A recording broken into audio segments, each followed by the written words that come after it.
The title of my work is Country, and I chose that Barkindji word which means shadow and reflection. And I was thinking a lot about the use of shadows, which drew upon some childhood memories of dancing and watching the shadows of my movement on my grandparents' iron fence. But I was also thinking, as we travelled together, about the landscape holding our stories and our journeys and the shadows of the people before us.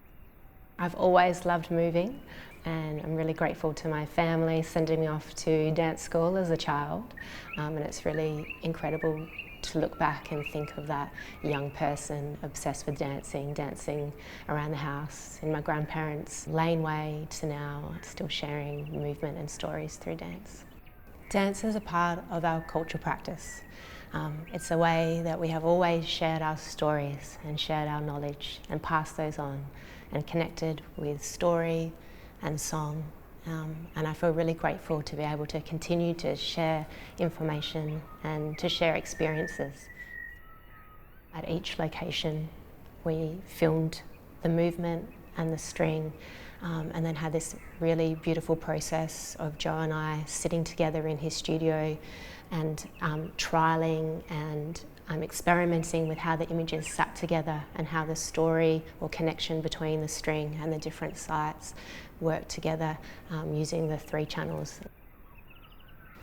The experience of dancing on country was absolutely beautiful and really precious. The work was of course created with country in mind, that the gestures were as if I was feeling or mapping country, to then be performing and dancing on all of these incredible sites and these really special places was if I was dancing with country. That country is holding the movements, the rhythms are inspiring the movements, and a really precious experience.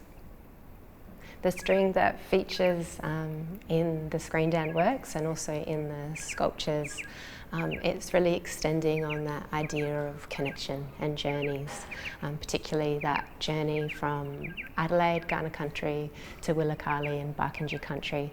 So I was collecting some eucalyptus in the surrounding area where I live in Adelaide, and I also experimented with quangdong, with charcoal and with rust to create the dyes.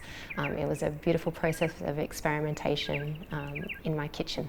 And yeah, really pleased with those incredible colours that have come from the eucalyptus and the quangdong. I think anyone who's been to Broken Hill would see the tin corrugated fence and immediately think of all of the streets and the houses of Broken Hill. And I think of my grandparents' laneway where part of the work is filmed. Ngaratya has been the most precious project. It's been incredible to be on country together, our connection as a group of artists and our sharing of experiences together, our deepening of relationship with each other and with place. I think we've all grown so much from this experience, and it's really beautiful being in the space and seeing our stories and our experiences reflected and connecting in each other's work.